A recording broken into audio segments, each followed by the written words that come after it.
The Silver Chair, Chapter 4, called A Parliament of Owls.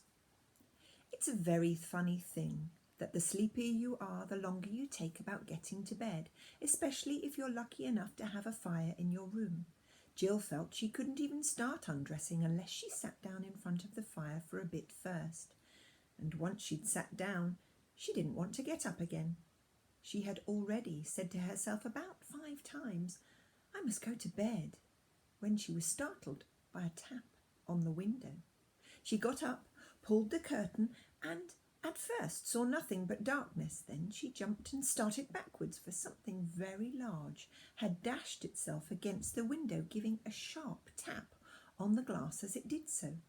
A very unpleasant idea came into her head. Suppose they have giant moths in this country. Oh! But then the thing came back, and this time she was almost sure she saw a beak, and that the beak had made the tapping noise.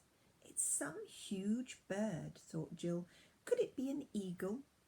She didn't very much want a visit from an eagle, but she opened the window and looked out.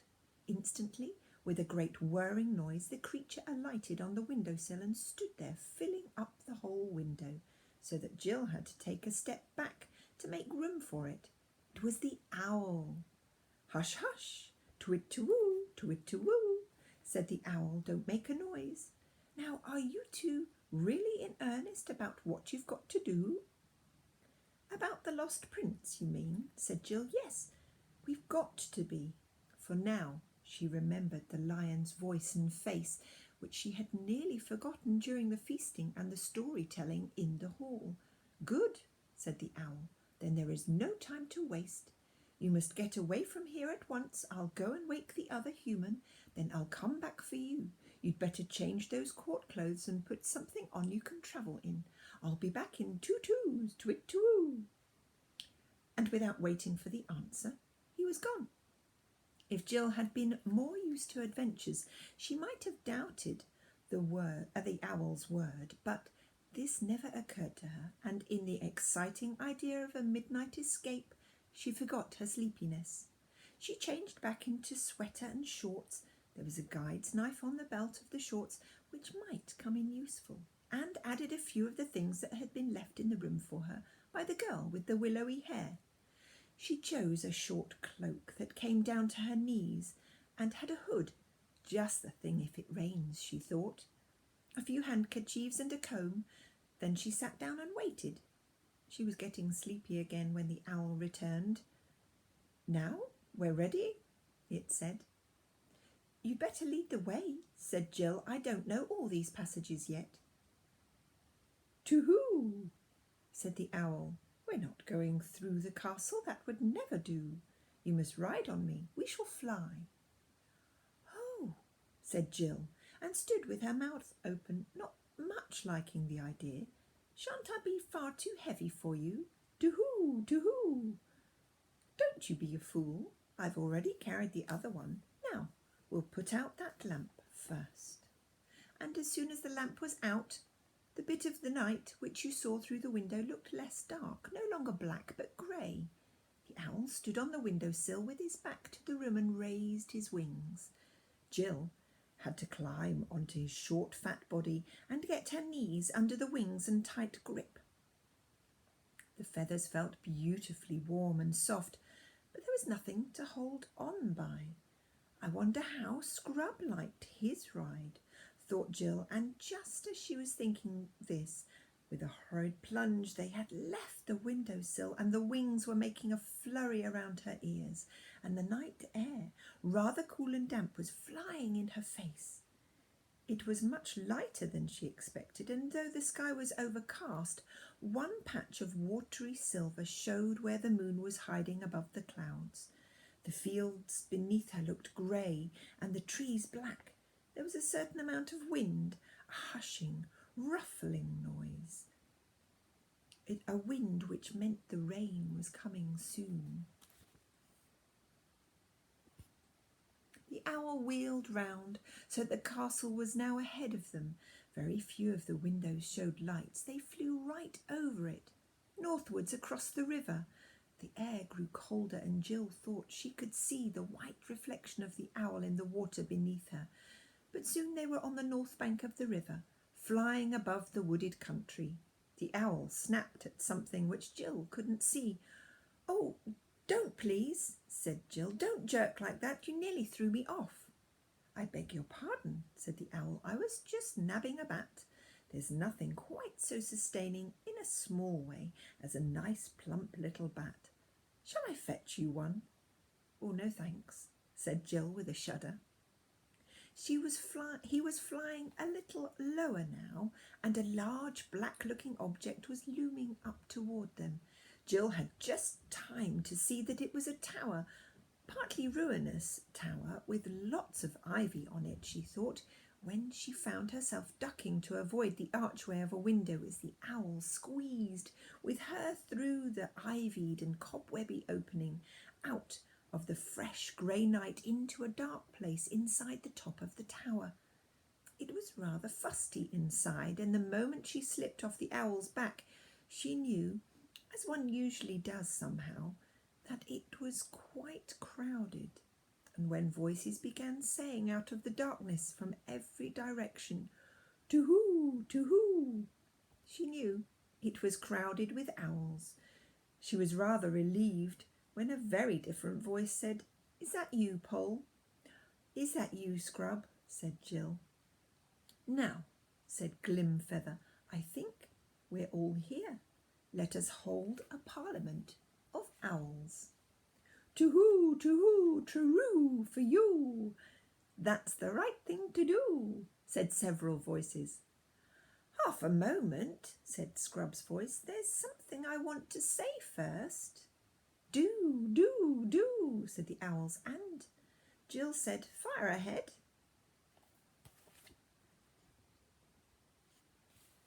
"I suppose all you chaps, owls I mean," said Scrub, "I suppose you all know that King Caspian X in his young days sailed to the eastern end of the world.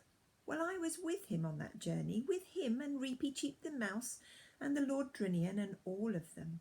I know it sounds hard to believe, but people don't grow older in our world at the same speed as they do in yours. And what I want to say is this, that I'm the king's man, and if this parliament of owls is any sort of plot against the king, I'm having nothing to do with it." "To-hoo, to-hoo, we're all the king's owls too," said the owls. "What's it all about then?" said Scrub. "It's only this," said Glimfeather, "that if the Lord Regent, the dwarf Trumpkin, hears you are going to look for the lost prince, he won't let you start. He'd keep you under lock and key sooner." "Great Scott," said Scrub, "you don't mean that Trumpkin is a traitor? I used to hear a lot about him in the old days at sea. Caspian, the king I mean, trusted him absolutely." "Oh no," said a voice. "Trumpkin's no traitor, but more than 30 champions, knights, centaurs, good giants and all sorts, have at one time or another set out to look for the lost prince, and none of them have ever come back.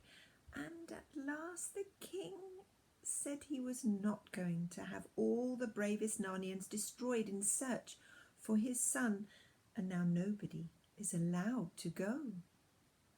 "But surely he'd let us go," said Scrub, "when he knew who I was and who had sent me."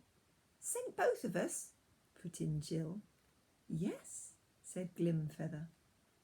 "I think very likely he would, but the king's away, and Trumpkin will stick to the rules. He's as true as steel, but he's deaf as a post and very peppery. You could never make him see that this might be the time for making an exception to this rule.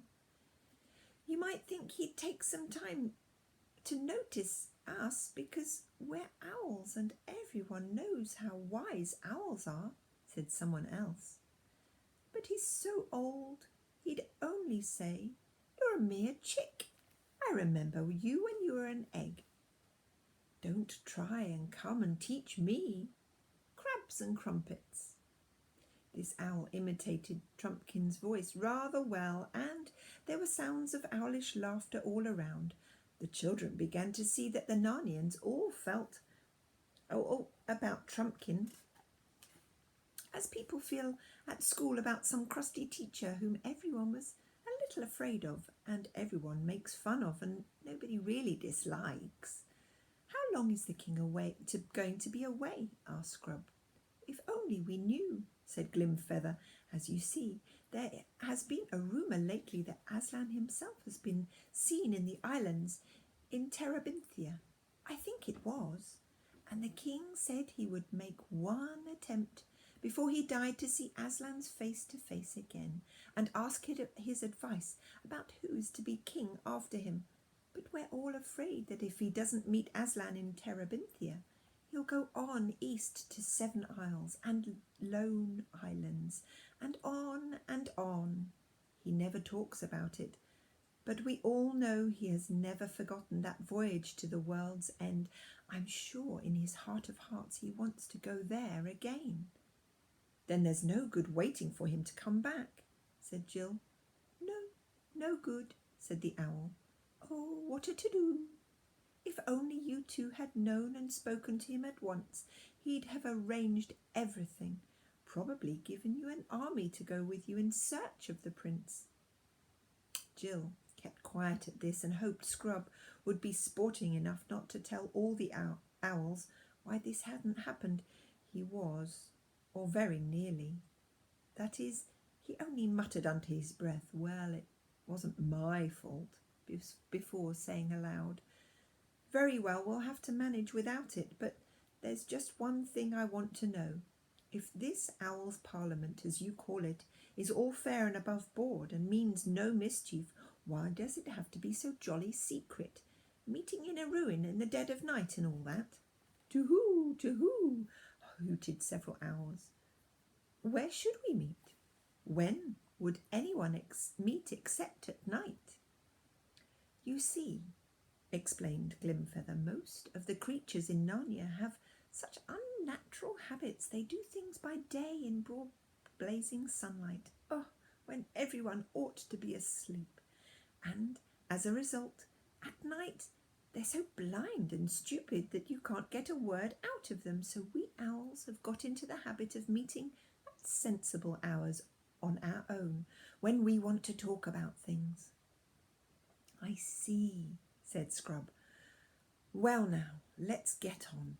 Tell us all about the lost prince." Then an old owl, not Glimfeather, related the story. About 10 years ago it appeared that Rilian, the son of Caspian, was a very young knight. He rode with the queen, his mother, on a May morning in the north parts of Narnia. They had many squires and ladies with them, and all wore garlands of fresh leaves on their heads and horns at their sides. But they had no hounds with them, for they were maying, not hunting. In the warm part of the day they came to a pleasant glade where the fountain flowed freshly out of the earth, and there they dismounted and ate and drank and were merry. After a time the queen felt sleepy, and they spread cloaks for her on the grassy bank, and Prince Rilian with the rest of the party went on a little way from her, that tales and laughter might not wake her. And so presently a great serpent came out of the thick wood and stung the queen in her hand. All heard her cry out and rushed towards her, and Rilian was first at her side.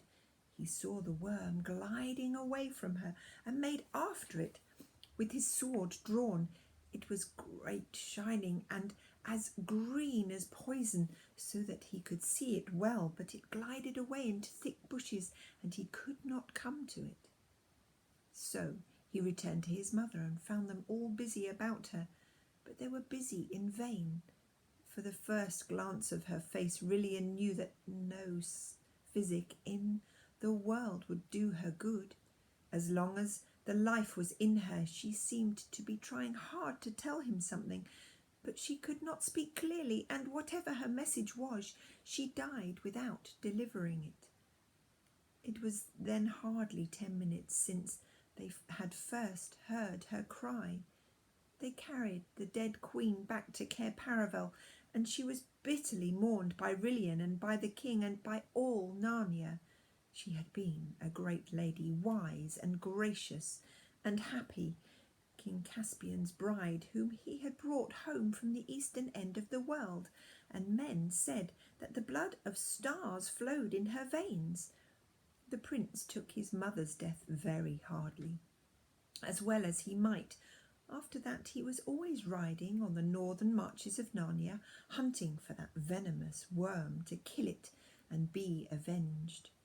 No one remarked much on this, though the prince came home from these wanderings looking tired and distraught. But about a month after the queen's death, some said that they could see a change in him. There was a look in his eyes of a man who has seen visions, and though he would be out all day, his horse did not bear the signs of hard riding.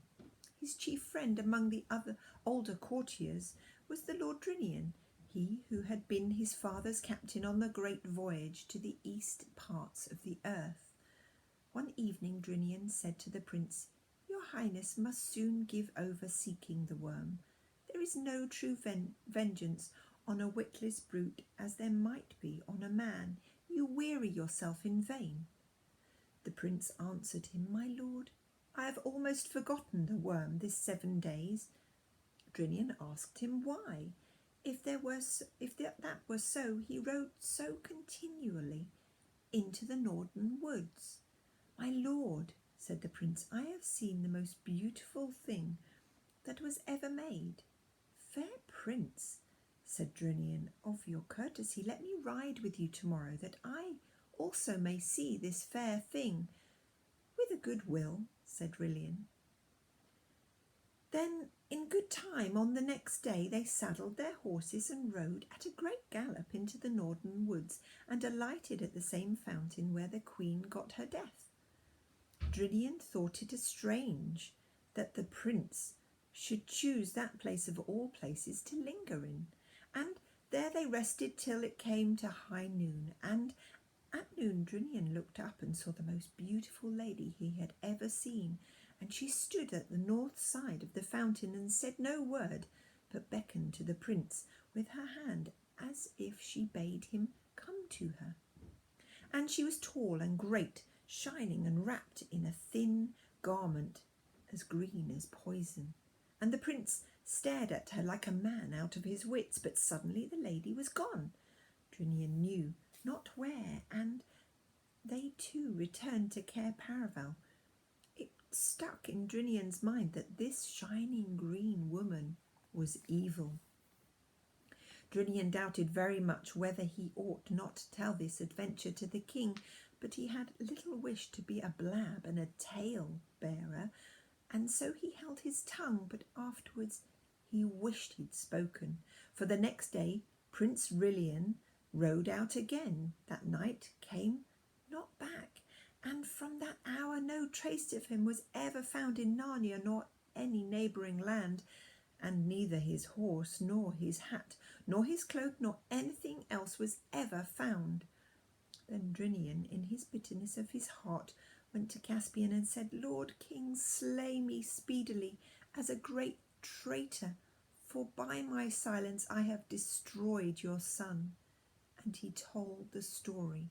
Then Caspian caught up a battle axe and rushed upon the Lord Drinian to kill him, and Drinian stood still as a stock for the death blow. But when the axe was raised, Caspian suddenly threw it away and cried out, "I have lost my queen and my son. Shall I lose my friend also?"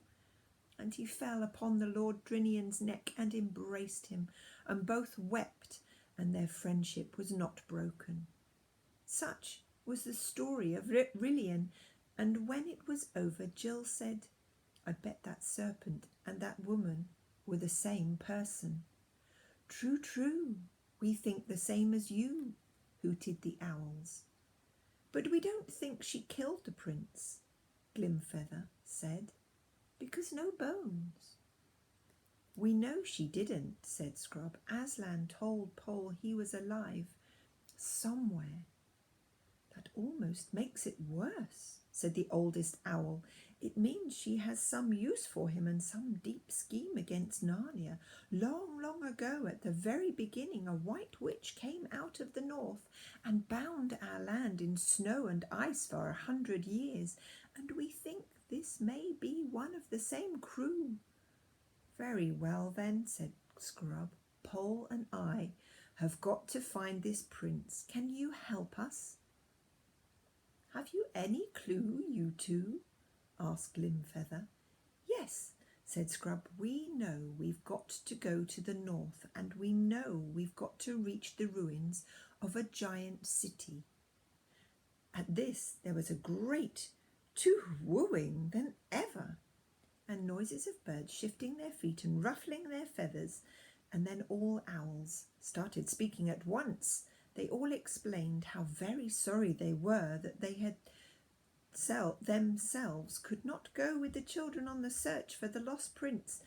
"You'd want to travel by day, and we'd want to travel by night," they said. "It wouldn't do, it wouldn't do." One or two owls added that even here in the ruined tower it wasn't nearly so dark as it had been when they began, and that Parliament had been going on quite long enough. In fact, the mere mention of a journey to the ruined city of giants seemed to have dampened their spirits.